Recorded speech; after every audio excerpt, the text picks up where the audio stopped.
Every morning starts the same way. I wake up at 5:30, even though my alarm clock is set for 6. My old bones won't let me sleep any longer than that. 74 years old is no joke. While the kettle boils, I look out the window at the neighbor's yard. Tibby Norris has forgotten to put away her garden shears again, and they're still lying in the bed of asters. Old lady sclerosis. What can you do? My house is the last one on Oak Street. Small, with peeling paint on the porch and creaky floorboards, but it's my own. Paid the mortgage for 23 years. Sometimes it feels like the house is the only living thing I care about. It creaks and groans at night, like it's talking to me. Or maybe it's my joints. You never know. Tea, peanut butter toast, blood pressure pills. The morning ritual has been the same for years.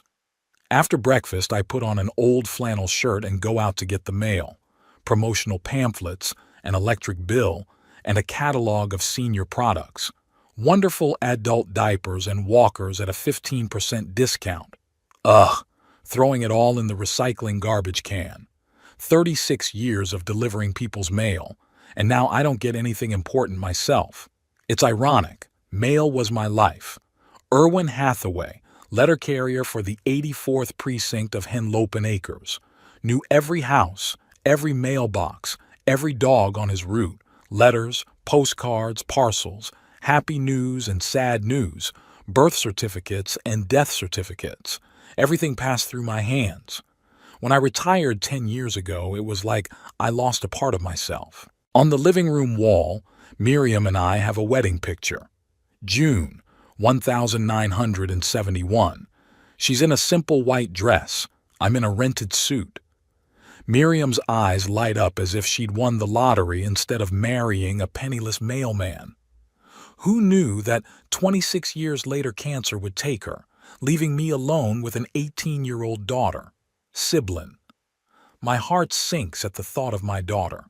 The last time I saw her was 2 years ago at the funeral of George Pickwick, my former boss. She was standing at the other end of the hall with her husband, Willem Fletch. When I tried to approach, she took her husband under her arm and quickly walked out. It was like I was a leper. The phone in the kitchen rang, interrupting my unhappy thoughts. Tibby. Who else? Irwin, darling, have you had breakfast yet? I have fresh blueberry muffins. Tibby's voice sounded cheerful despite her 81 years. Already ate. Thank you, I reply, cradling the tube with my shoulder as I wash my cup. Come by just for fun, then. There's something I need to tell you. Tibby's voice takes on a conspiratorial note. She's the only person in town who's still talking to me. The only one who knows the truth. 10 minutes later, I'm sitting at her kitchen table covered in floral oilcloth. The cupcakes are really good, even though I said I wasn't hungry. You know what I heard at the grocery store yesterday? Tibby leans toward me, lowering her voice even though there's no one else in the house besides the two of us and her cat Alfred. It's your siblings' anniversary, 25 years of marriage to that busboy. To Willem, I automatically correct. Yeah, him. Anyway, they're having a big party this Saturday at the community center. The whole town's invited. The whole town except for me. Not that I'm surprised. 28 years, I'm used to being persona non grata in my own daughter's life. How did you find out? I ask, shaking the crumbs off my shirt. Mabel Danvers works at a print shop. They print invitations. Showed me one. Tibby digs into his apron pocket and pulls out a folded card with silver rings. Willem and Siblin Fletch invite you to celebrate 25 years of happy marriage. Her heart clenches. 25 years. And it seems like just yesterday I was walking my daughter down the aisle, replacing her father in the wedding ceremony. Whoa, something's wrong here. Tibby, it says here, invited to celebrate 25 years of happy marriage. So? Tibby looks at me incomprehensively, pouring tea into my cup. I was at their wedding. I walked Siblin down the aisle. Tibby freezes with the teapot in her hand. Her eyebrows creep upward in surprise. What are you talking about, Irwin? Siblin tells everyone that she grew up in an orphanage, that after Miriam died, you gave her up there because you couldn't or wouldn't take care of her yourself. The cup trembles in my hands. The blood rushes to my face. It's a lie! My voice breaks. I never. How could she? Tibby puts her wrinkled hand on mine. I know, darling. I remember how you raised her alone, working at the post office by day and the supermarket at night, denying yourself everything to send her to college. Bitterness rises to my throat. I remember sleeping 4 hours a night after Miriam died, torn between 2 jobs. How I counted every dime. How I sold our car to pay for Siblin's first semester of college. Walking in all kinds of weather because there was no money for the bus. Why would you lie to her? I ask, more to myself than Tibby. People often rewrite their past, Irwin, especially if the present doesn't live up to their expectations. Siblin's present is far from brilliant. Despite college, she works as a cashier at a supermarket. Willem is a bus driver. Their children, my grandchildren, Rhoda and Jasper, are nice guys, but I barely know them. Seen them a few times when I happen to run into them around town. I'll call her, I say, getting up from the table. Tibby shakes his head. I don't think that's a good idea, but you're a stubborn old man. Do as you please. At home, I stare at my phone for a long time, gathering my wits. Siblin's number is on speed dial a 1. I've never changed it, even though she hasn't returned my calls in years. I press the button and listen to the dial tone. 1, 2, 3. Yes? My daughter's cold voice sounds tired and irritated. Siblin, it's Daddy. Silence at the other end. Then, what do you want? I found out about your anniversary. 25 years is a serious date. I wanted to... Who told you? She interrupts. Oh, that old gossip Tibby of yours, I suppose. I wanted to congratulate you and Willem, I continue, ignoring her tone. Maybe I could come to the party, see the grandkids. No. One word is like a punch in the gut. Siblin, please. I'm your father. Father? Her voice is getting higher. Fathers don't abandon their children in orphanages. Fathers take care of their daughters when their mother dies. You're not my father, Irwin. You're just an old man who happens to be genetically related to me. My heart is pounding so hard I think it's going to jump out of my chest. I never put you in an orphanage.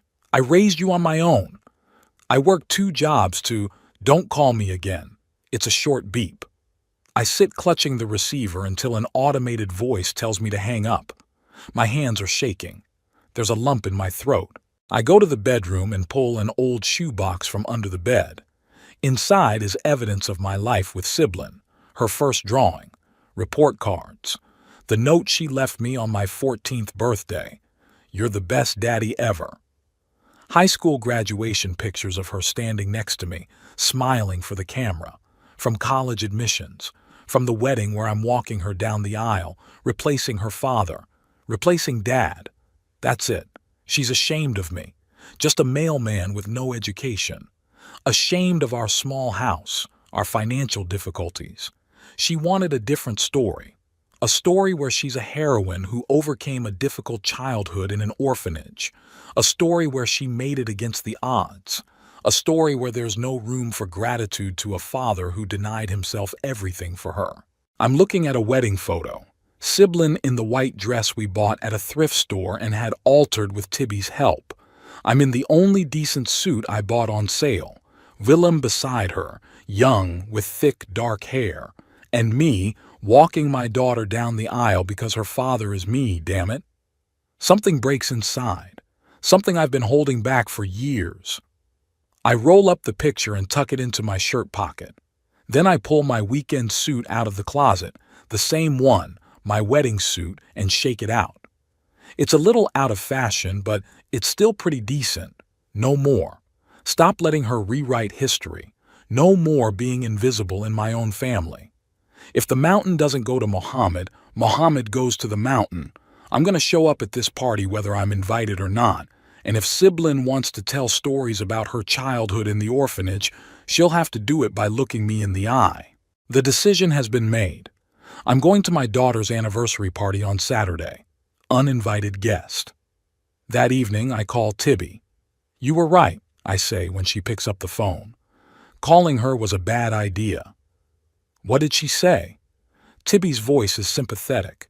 That I'm not her father. That real fathers don't leave their kids in foster homes. Tibby sighs. Erwin, you know that's not true. I know it's not true. Half the town, the older ones, know it's not true. But the young people, they believe it. To them, you're a monster who abandoned a child. I'm going to this party, I say firmly. No more hiding.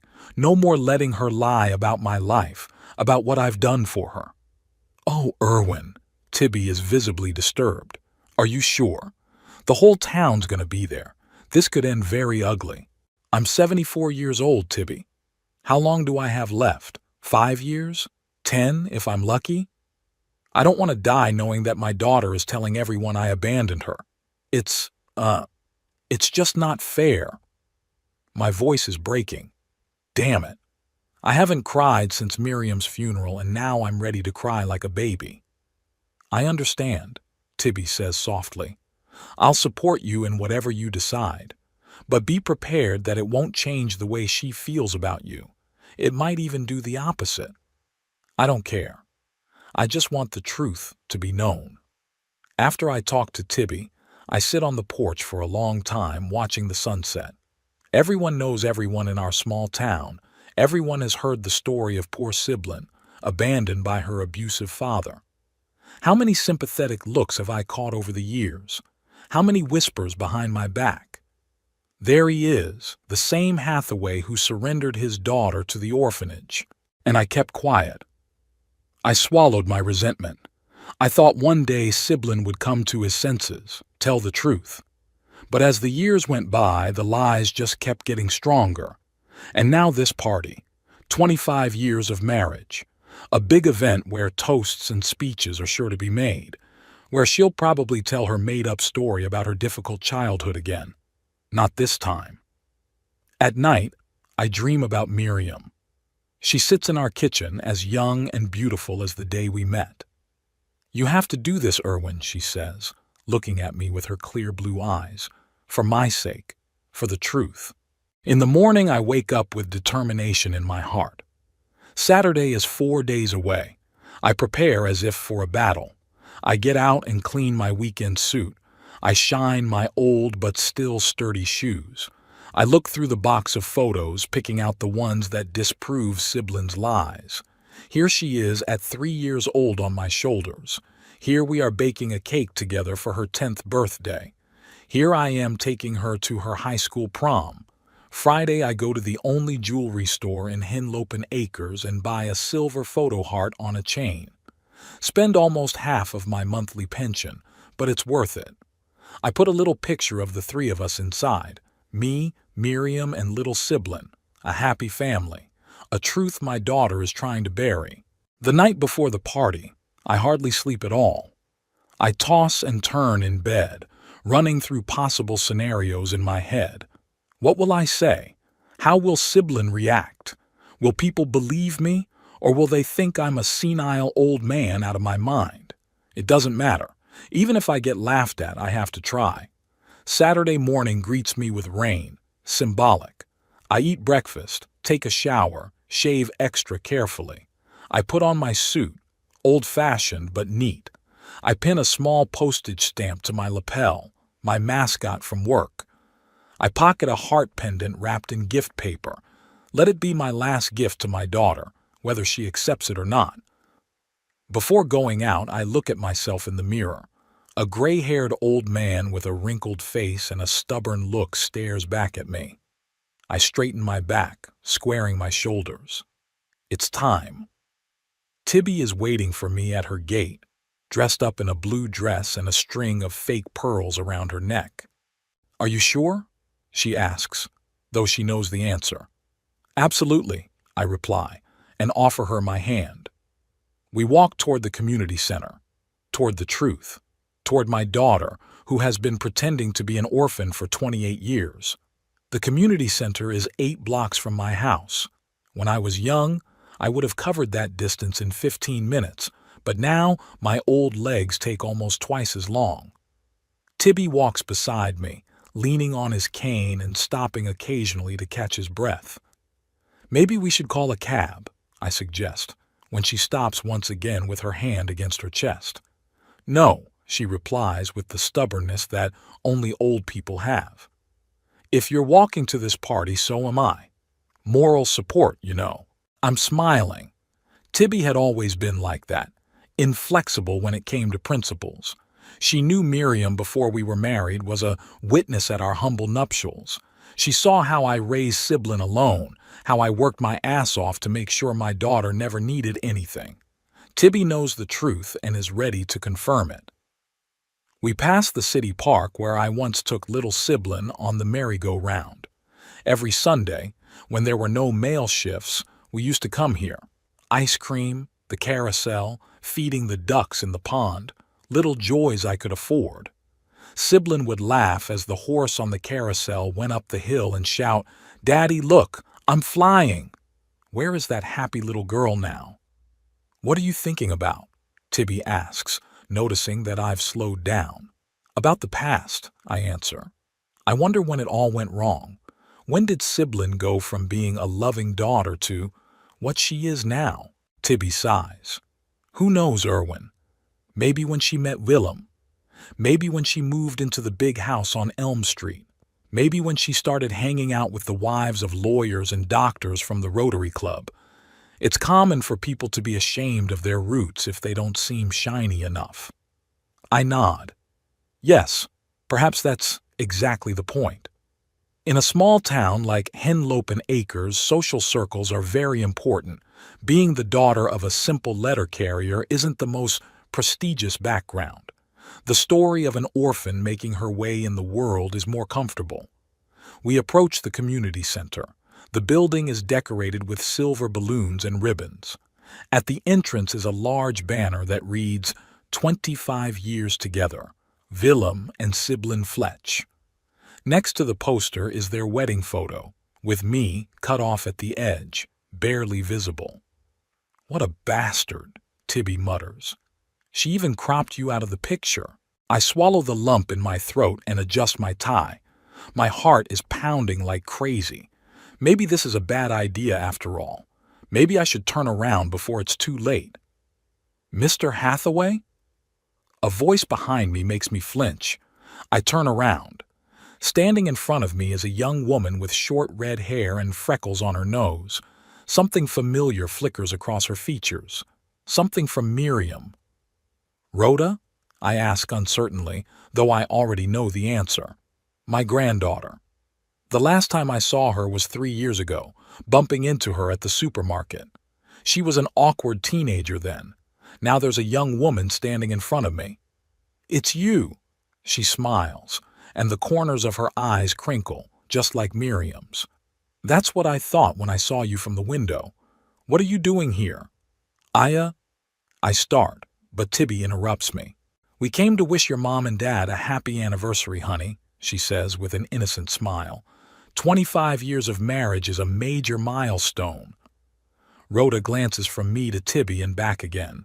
Something like embarrassment flashes in her eyes.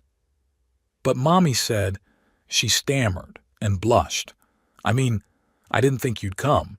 You don't usually come to our family events.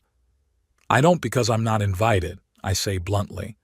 But today, I thought I'd make an exception. Rhoda bites her lip, just like Siblin did when she was her age, when she didn't know what to say. Grandfather, I'm not sure it's a good idea, she says at last. Mother will be upset. Grandpa. She called me Grandpa. How many years have I waited to hear that word? My heart clenches. Rhoda, honey, I say, trying to keep my voice steady. I know your mother has told you about me. I know you probably think I'm a horrible person who abandoned her at the orphanage, but that's not true. I never abandoned Sibling. I raised her alone after your grandmother died, worked 2 jobs so she could go to college. Rhoda looks at me with her eyes wide open. There's uncertainty in them and something else. Doubt? But why would Mom lie about something like that? She asks quietly. I wish I knew that too, I sigh. Maybe she's ashamed of her origins. Maybe she likes being the center of attention as the heroine of a sad story. I don't know, but I'm here to restore the truth. Tibby puts her wrinkled hand on Rhoda's shoulder. I've known your mom since I was a little girl, honey. I was a friend of your grandmother Miriam. I can attest to every word your grandfather said. Siblin was never in an orphanage. She grew up in Irwin's house on Oak Street. Rhoda is silent, thinking about what he's heard, then nods, as if making a decision. Come in through the side door, she says. I'll show you in so your mother won't see you right away. At least let her make her welcome speech first. I look at my granddaughter with gratitude. She risks incurring her mother's wrath by helping me. Thank you, Rhoda. Don't thank me before my time, she replies, glancing around nervously. And please promise me you won't make a scene. At least hear her side of the story first. I promise, I say, though I'm not sure I'll be able to keep that promise if I hear Siblin repeating her lies again. Rhoda leads us around the building to an unremarkable side door. Inside, it smells of fresh paint and flowers.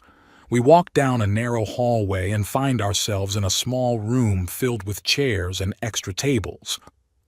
Wait here, Rhoda says. I'll check on things and come back for you. She disappears, leaving Tibby and me in the makeshift pantry.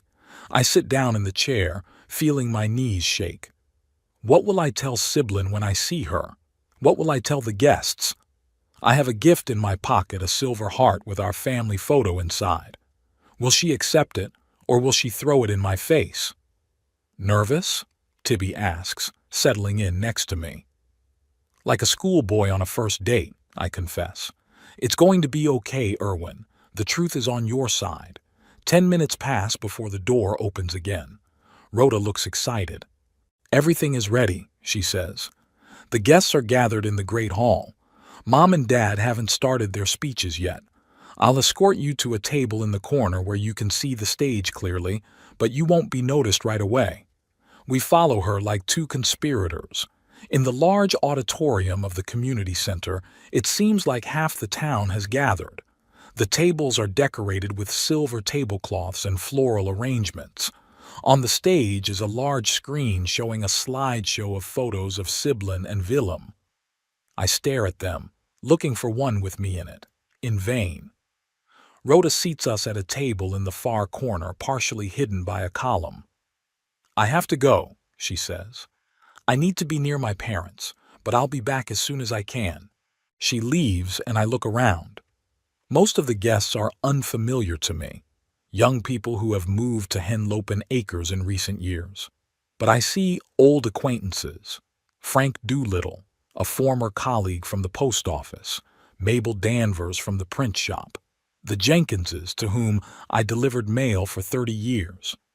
Look at that, Tibby whispers, pointing to the wall behind the stage. There's a big poster that says, "Help the Children of Sunnyside," with a picture of the orphanage. Under the poster is a transparent box for donations, already half filled with bills and checks. Sunny Beach, I ask, perplexed. What Sunnyside? The orphanage in Wilmington, Tibby replies. Apparently, Siblin is raising money for them. Apparently it's the same orphanage where she supposedly grew up. I'm filled with anger. Not only is my daughter lying about her childhood, she's making a charity project out of it. She's using a made-up story to gain sympathy and raise money. Irwin, Tibby squeezes my hand. Take it easy. Remember, you promised Rhoda not to make a scene. I take a deep breath. Yes, I did. But how can I keep it together, seeing all this? A young man comes up on stage, my grandson Jasper, whom I've only seen a couple times in my life. Tall, broad-shouldered, with Willem's dark hair.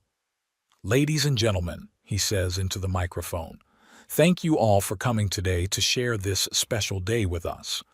25 years ago, my parents, Willem and Sibylline Fletch tied their fates together, and today we celebrate a quarter century of their love and devotion to each other. Please give a big round of applause for those celebrating. To a round of applause, Sibylline and Willem take the stage. My daughter looks elegant in her silver dress, though the years have not spared her. At 46, she looks older than her years' wrinkles around her eyes and mouth, a hard crease between her eyebrows. Willem is beside her, a heavy-set man with thinning hair and a good-natured face. "Thank you all for coming," Sibylline says into the microphone. "For us, this is not just a wedding anniversary. It's a celebration of love, family, and resilience in the face of hardship." She takes Willem's hand and smiles at him. 25 years ago, this amazing man saved me, not only from loneliness, but from insecurity, from the fear that I wasn't worthy of love. Willem smiles embarrassedly. I can see that he genuinely loves my daughter. I wonder if he knows the truth. Does he believe her made-up story?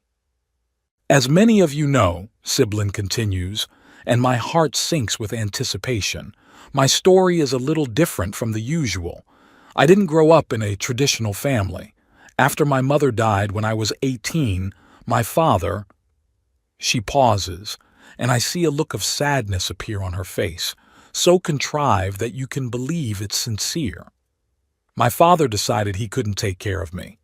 He sent me to the Sunnyside Children's Home in Wilmington. A sympathetic whisper passes through the room. I feel the blood rush to my face. Lies. A shameless lie. "Those were hard years," Sibylline continues, and her voice trembles. "But they taught me the value of real family, real love. And when I met Willem, I finally understood what home was." Tibby squeezes my hand so tight it almost hurts. I see the sympathy on the faces of the guests, see some of the women wiping away tears.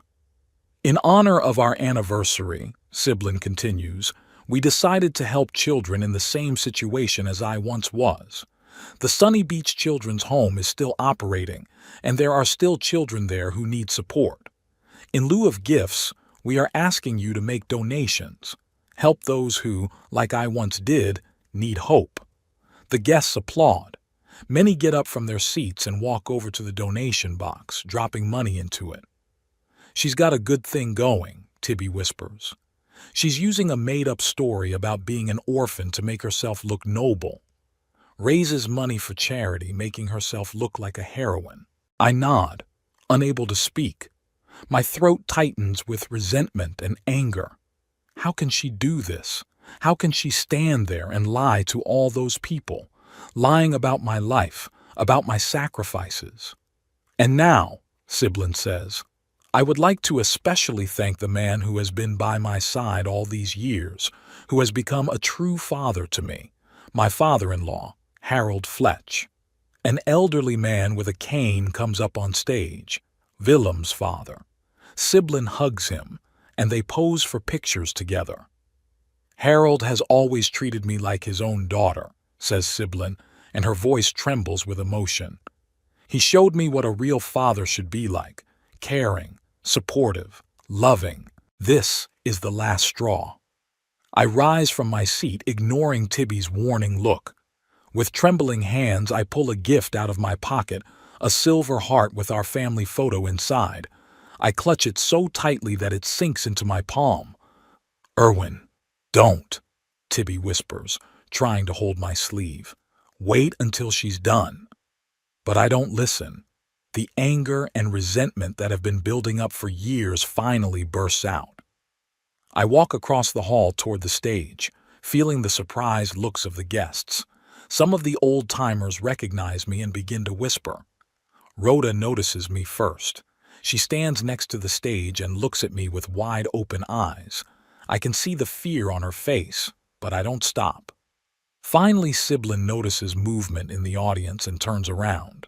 Our gazes meet. I see the smile freeze on her face, her eyes widen with shock and fear. "Daddy?" She breathes into the microphone, and the word echoes through the hushed hall. The silence in the hall is deafening.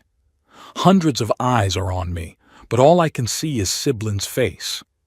It's a mixture of shock, fear, and anger? Yes, definitely anger. Her lips are pressed into a thin line, her nostrils flared. I've known that expression since she was a child.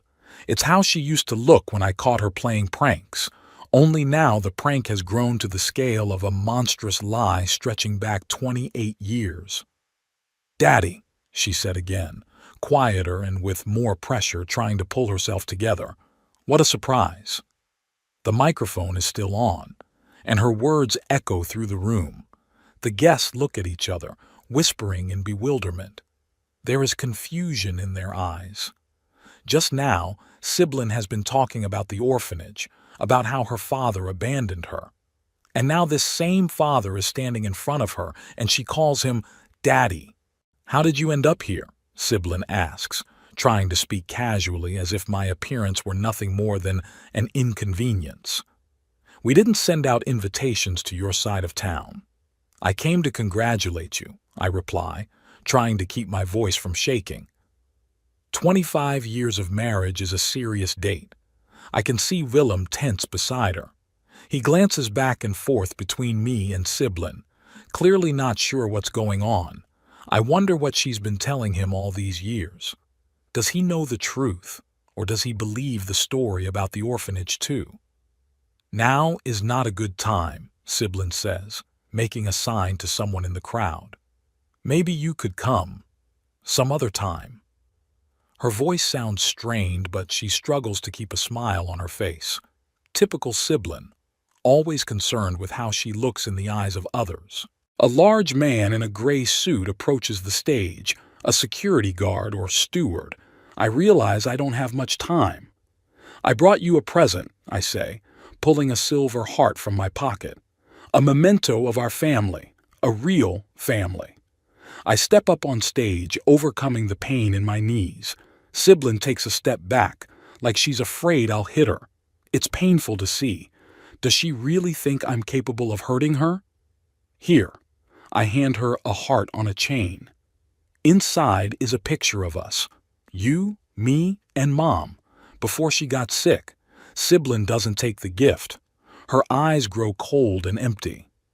"It's a nice family heirloom," she says with contrived politeness. "Thanks for stopping by, but we have a program tonight, and—" "A program where you tell these people you grew up in an orphanage?"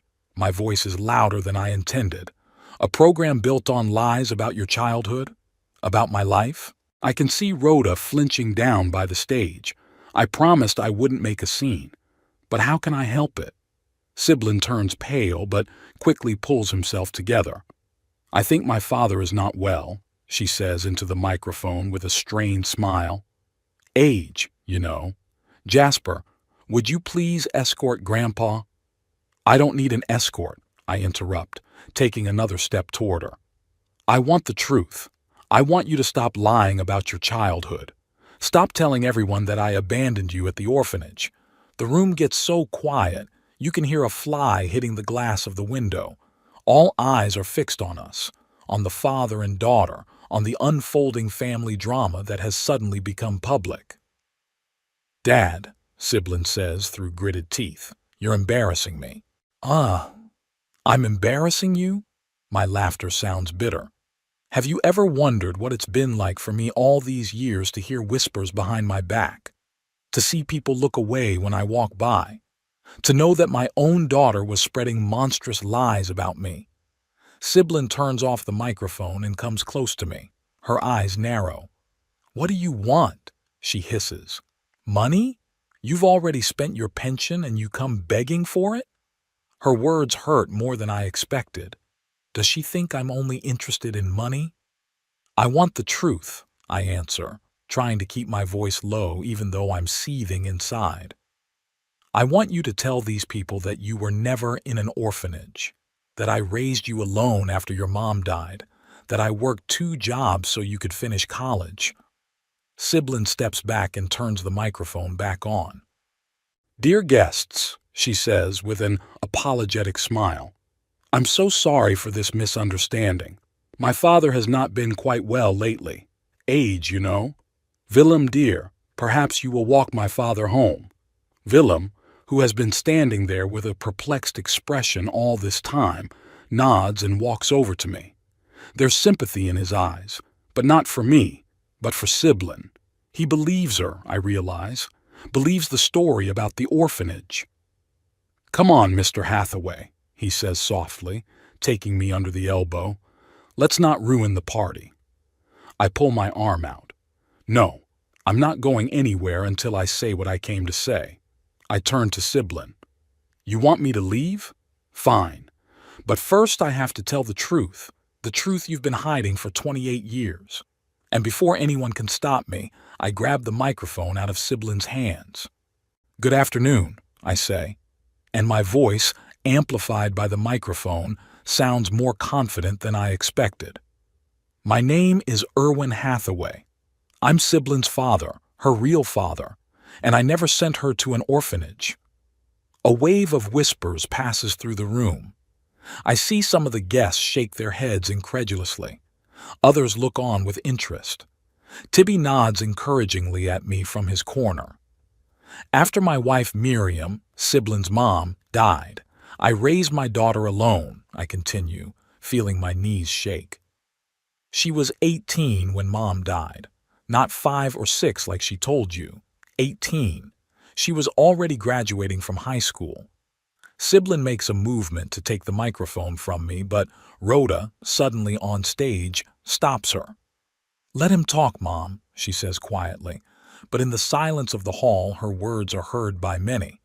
"I want to know the truth." Siblin freezes, stunned by her daughter's betrayal. I take this moment to continue. "I was a mailman. Not the most prestigious job, I know, but I was proud of it. Delivered letters and packages to you for 36 years. Many of you remember me." I see nods among the older guests. Frank Doolittle, a former colleague of mine, even raises his hand in greeting. "After Miriam died, I was left alone with a teenage daughter.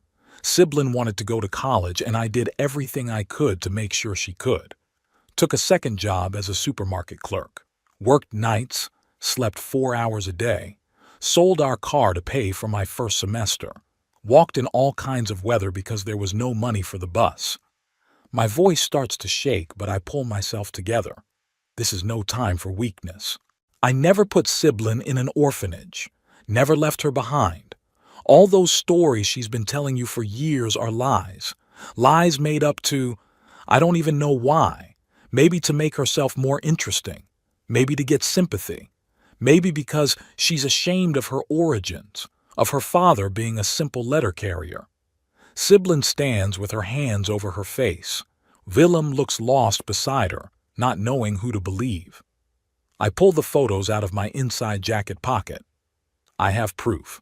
Here's Siblin at her high school graduation. Here we are celebrating her college graduation together. And here I am walking her down the aisle at her wedding to Willem. How could I do that if I abandoned her as a child? Rhoda walks over and picks up the pictures, looks at them wide-eyed, then hands them to Jasper, who has also come up on stage. "Is this true, Mother?" Rhoda asks, and her voice trembles. "Did you make it all up?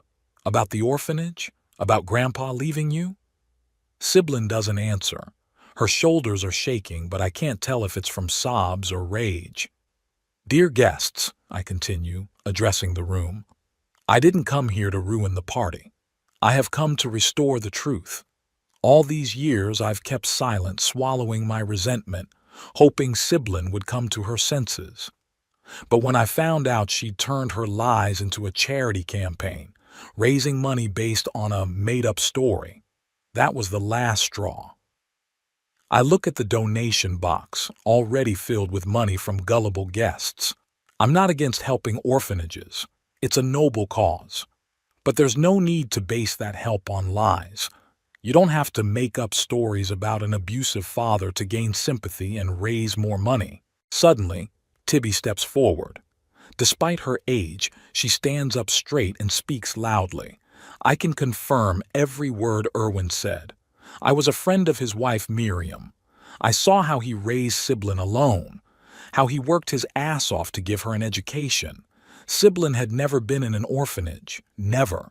There's an uproar in the hall. People look around, whispering. Some of the older guests nod, confirming Tibby's words. Others look at Siblin with bewilderment and disappointment. I return the microphone to the counter and turn to my daughter. I've said what I wanted to say. The rest is up to you. You can continue your lies or you can finally admit the truth. It's up to you.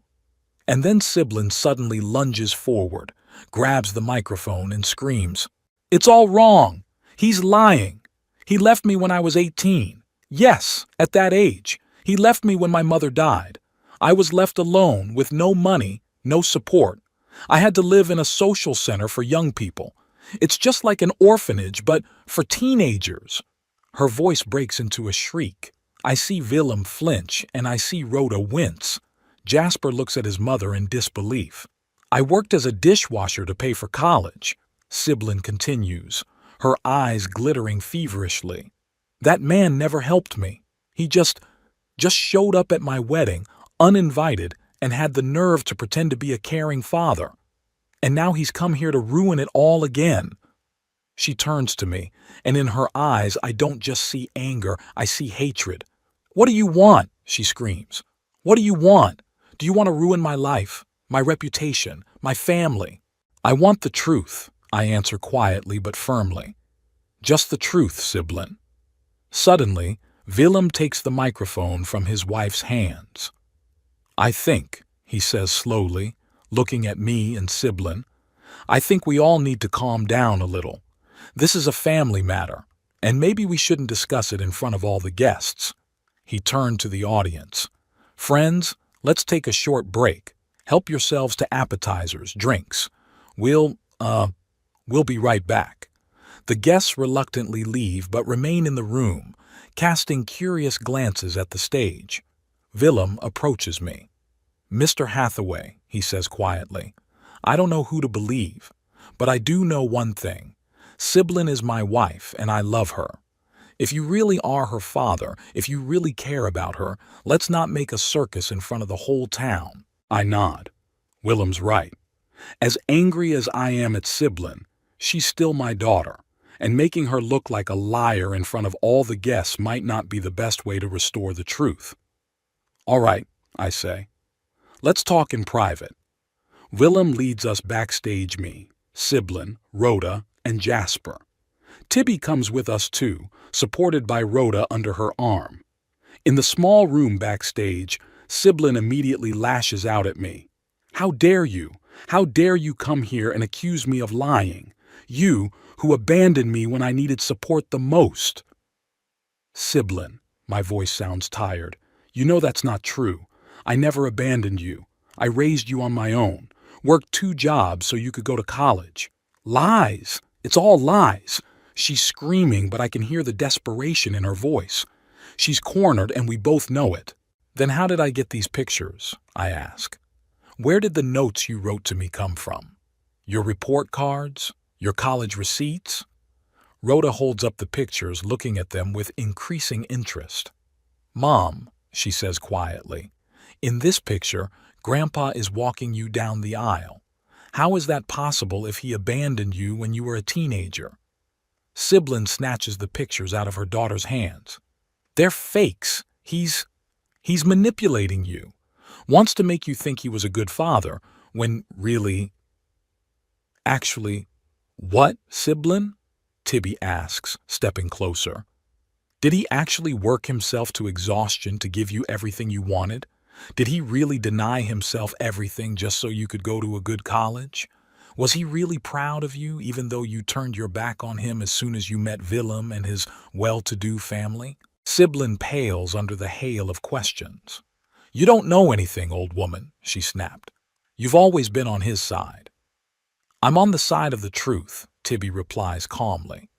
"And the truth is that you made up the story about the orphanage to make yourself seem more interesting, more worthy of sympathy, to hide your humble origins from your new friends, and then the lie grew, and you couldn't let it go."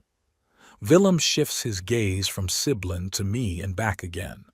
"Siblin," he says quietly, "is it true?" Did you made all this up? Siblin doesn't answer. Her lips tremble, her eyes fill with tears. For the first time all evening she looks not angry but frightened, like a child caught in a lie. You don't understand, she says finally, turning to Willem. When we met, your parents were so rich, so respected, and I was just a mailman's daughter from a poor neighborhood. I was afraid you wouldn't want to go out with me if you knew the truth. Willem looks stunned. Did you think I was that shallow? That I cared more about your father's status than I cared about yourself? It was a long time ago. Siblin wipes away her tears. And then the lies just grew. I couldn't stop. Everyone already knew the story. I became, famous because of it. People sympathized with me, admired my resilience. How could I admit that I made it up? I look at my daughter with a mixture of bitterness and compassion. All these years, she's been living a lie. She's created a whole world around her based on fiction. And now that world is crumbling before her eyes. You could have just told the truth, I say quietly. The truth about how I raised you alone, how I worked my ass off to give you a decent future. Isn't that a story of overcoming? Isn't that worthy of respect? Siblin shakes his head. You don't understand. Being an orphan growing up in an orphanage is tragic. It evokes sympathy. And being a letter carrier's daughter growing up in a small house on the outskirts is just ordinary. Ordinary. Nobody's interested. I am interested, Rhoda says, approaching her mother. I want to know the truth about my family, about my grandfather, about where I come from. Jasper nods, agreeing with his sister. And me. Mom, why didn't you ever tell us Grandpa was alive, that he was here in Henlopen Acres? We could have known him all these years. Siblin looks at her children with an expression I cannot unravel. Fear? Shame? Regret? I didn't know how to explain, she says. How to say I lied about my past, about your grandfather. Just to tell the truth, Rhoda replies. Just to admit that she was wrong. Siblin turns to me and I can see the desperation in her eyes. What do you want me to do? She asks. Go on stage now and tell everyone that I've been lying for years, that I made up the story about the orphanage, that I used those lies to collect donations. You want me to ruin my life, my reputation. I want you to tell the truth, I answer. Just once in your life, if only for the sake of your children. We look at each other for a long moment. In her eyes I see the little girl I once rocked on my lap. The little girl who laughed when I tossed her up, who cried when her mommy died, who I comforted with the promise that everything would be okay, that I would always be there for her. A promise I kept. And she didn't. Willem walks over to Siblin and takes her hand. Darling, he says quietly, maybe it's time. Time for the truth. Siblin closes her eyes and tears run down her cheeks. Then she squares her shoulders and nods. Good, she says. Good. I'll tell them the truth. We walk back into the hall and time seems to slow down. The guests whisper, silent as we pass. There's curiosity in their eyes, bewilderment, and in some of them, judgment. I'm not sure if it's directed at me or at Siblin, probably at both of us for making a scene at the feast. Siblin walks ahead, head held high. Her back is straight, her shoulders squared. Despite the tears streaming down her cheeks, she maintains her dignity. I must admit, that's something my daughter has always been good at, keeping a straight face even in the most difficult situations. Willem follows her, his hand on her lower back, a gesture of support, a silent promise to be there for her no matter what happens. Rhoda and Jasper walk at their parents' sides, confused but determined. Tibby leans on my arm, her fingers gripping my elbow with an unexpected strength for her age. Siblin steps up on stage and takes the microphone. For a moment I think she's changed her mind, that she's about to accuse me of dementia, of senile marasmus, of maliciously trying to ruin her party. I'm preparing for the worst. Dear friends, she begins, and her voice, amplified by the microphone, sounds unexpectedly firm. I owe you an apology, and I have a confession to make. She pauses, inhaling deeply, as if about to dive into cold water. The story I've been telling you all these years, the story of my childhood in the orphanage. It's not true. A wave of whispers passes through the room. Some gasp, others shake their heads incredulously. The truth is, Siblin continues, and her voice begins to tremble, that after my mother died, I was raised by my father, alone. Irwin Hathaway, the man you just saw on that stage. She points at me and all eyes turn in my direction. I stand dumbfounded, unable to believe my ears. Is she really confessing? Is she really telling the truth? He never put me in an orphanage, Siblin says, tears streaming down her face. He worked 2 jobs so I could go to college, denied himself everything so I wouldn't need anything. He was a good father. She struggles with the last words. She speaks them almost in a whisper, but in the silence of the room, they come out clearly. Next to me, Tibby grips my hand tighter. This is it, she whispers. Finally. Siblin wipes away her tears and straightens up. I lied because I was ashamed of our little house on the outskirts, that my father is a simple letter carrier with no education, for our financial difficulties. When I met Willem's family, so respectable, so well-to-do, I made up another story, a story that seemed more worthy of sympathy and respect. Willem walks over to her and puts his arm around her shoulders. His face is grim, but there is sadness in his eyes, not anger. He is clearly shaken by his wife's confession, but he does not leave her alone at this difficult moment. I never thought the lie would go this far, Siblin continues. At first it was just a fiction for a new circle of acquaintances. Then it became part of my identity, my story. I repeated it so often that I almost started to believe it myself.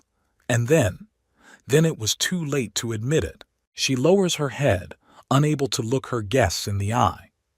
I apologize to you for deceiving you, for manipulating your feelings, especially for using these lies to collect donations. The money you gave so generously today will indeed go to the Sunnyside Orphanage. It is a real institution, and there are indeed children there who need help. But my claim that I grew up there is a lie, and I deeply regret it. The hall falls into silence. No one knows how to respond. Some guests look shocked, others angry. I see Mabel Danvers, the local gossip girl, already leaning over to her neighbor, whispering something in her ear, no doubt spreading the news. And also, Siblin's voice grows quieter, I want to apologize to my father for all the years of lies, for turning my back on him when he needed a family the most, for denying him the chance to know his grandchildren. She turns to me, and our gazes meet across the room. I'm sorry, Daddy, she says, and those words, spoken publicly in front of the whole town, are worth more than any private apology. I can't speak. My throat is tight with emotion. I just nod, letting her know I heard her, that I recognize her confession, her remorse, though forgiveness is another matter entirely. Suddenly, an older woman emerges from the crowd of guests, Eleanor Pritchett, widow of the former mayor. So you've been lying to us all these years, Siblin? Her voice trembles with indignation. We've sympathized with you, supported you. The Rotary Club even set up a scholarship in your name for graduates of orphanages. And you just made up that whole story. Siblin turns pale but doesn't look away.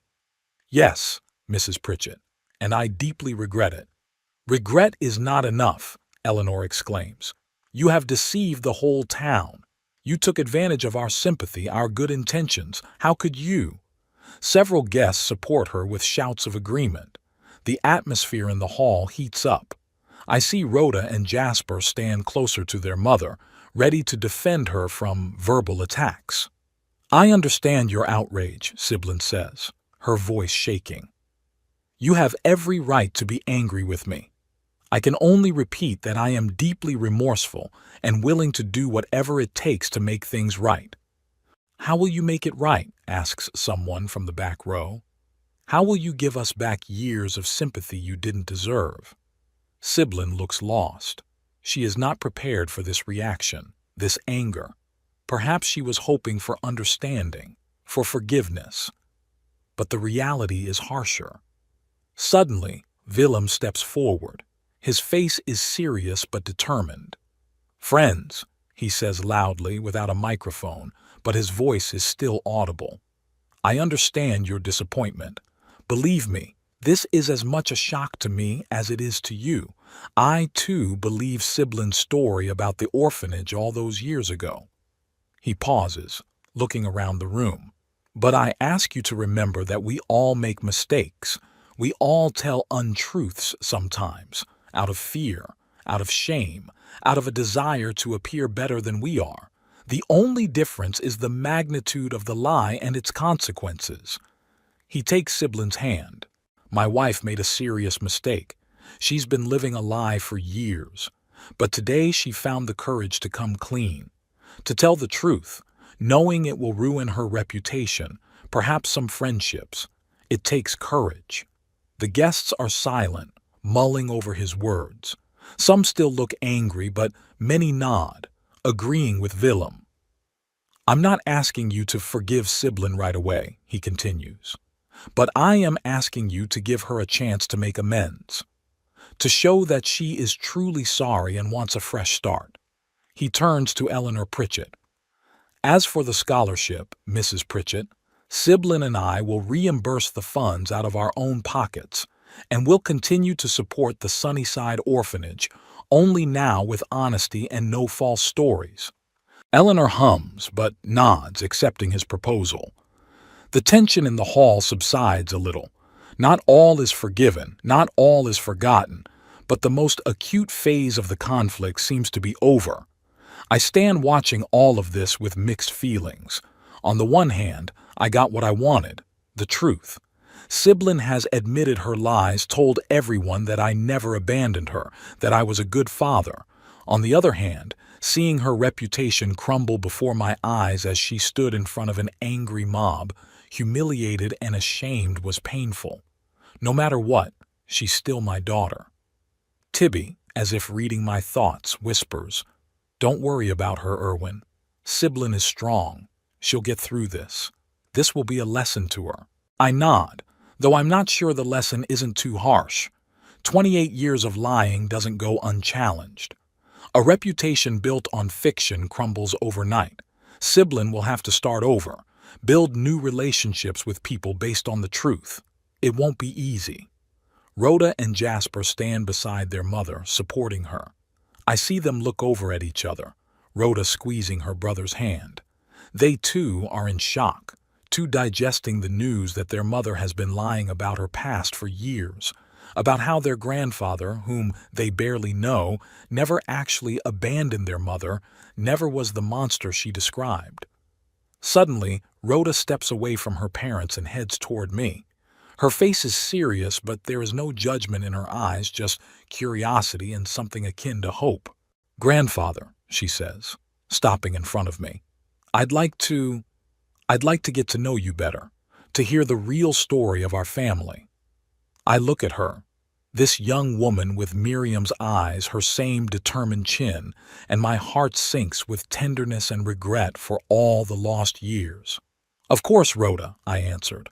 "I'll tell you anything you want to know." She smiles, and in that smile I see echoes of my wife, my daughter in her youth, before bitterness and lies changed her.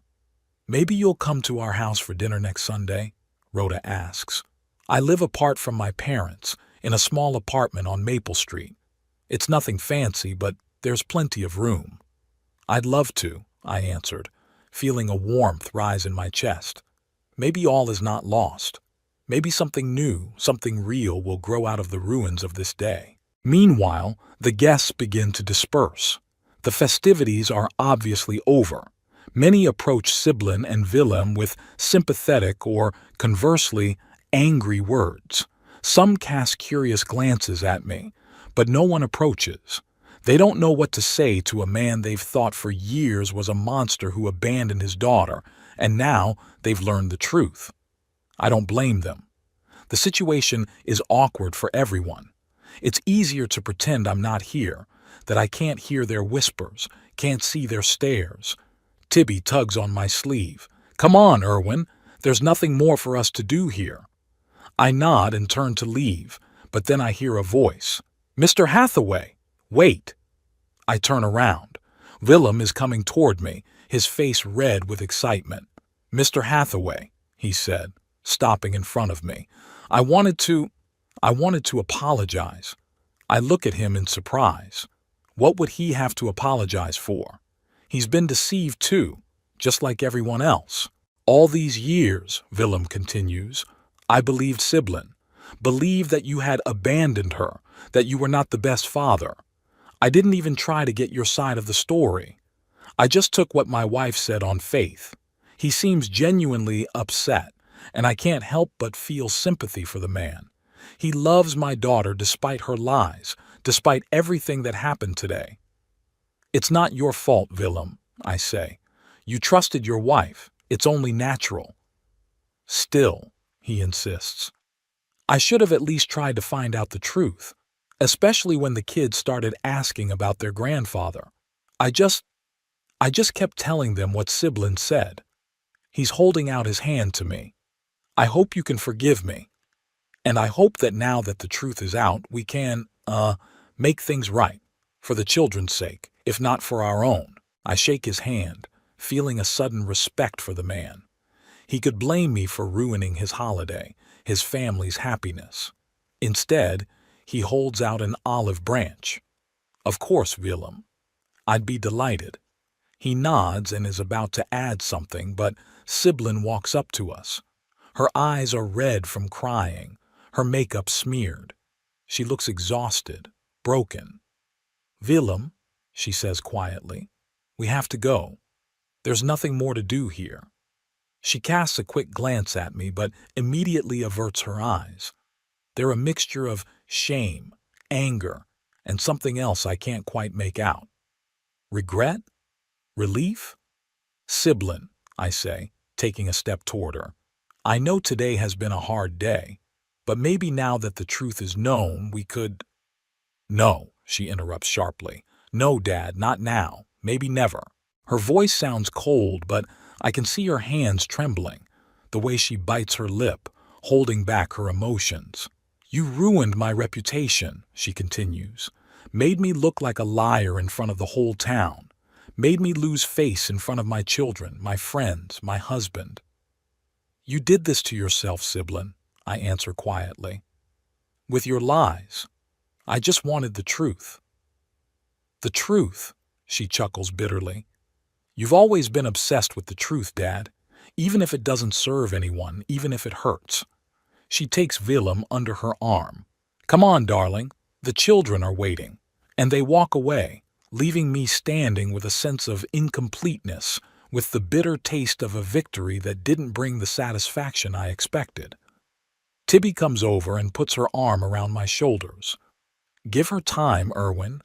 Today has been a hard day for everyone." I nod, though doubt gnaws inside. Will Siblin give me a second chance? Will she forgive me for exposing her lies, even if those lies were about my own life? Or will this truth be the final nail in the coffin of our relationship? Tibby and I leave the community center and walk slowly through the deserted streets of Henlopen Acres. The evening is warm. The air smells of jasmine and the sea. The city lives its ordinary life, unaware that for Siblin and I, this day has changed everything. "What are you thinking about?" Tibby asks as we approach her house. "About the past," I answer. "About the future. About how the truth doesn't always bring relief like we hope." Tibby nods with understanding. "The truth is just the beginning, Irwin. Now you have to learn to live with it. All of you, Siblin, her children, Willem, I walk Tibby to the door and say goodbye to her. Then I continue to my house, to the quiet, empty room where the picture with Miriam still hangs on the wall. I tell her about today, the way I tell her about everything important. She would understand. She's always understood. My thoughts return to Rhoda and her invitation to dinner. A small ray of light on this dark day. Perhaps not all is lost. Perhaps something new can be built from the ruins of the old lies, not perfect, not cloudless, but real. And Siblin, time will tell. I haven't given up hope that one day she will be able to not only recognize the truth in front of others, but to accept it herself. Accept her past, her roots, her father as he is, not as she would like him to be. For now, I will move on with my life, day by day, with the truth finally coming out, even if the cost was higher than I expected.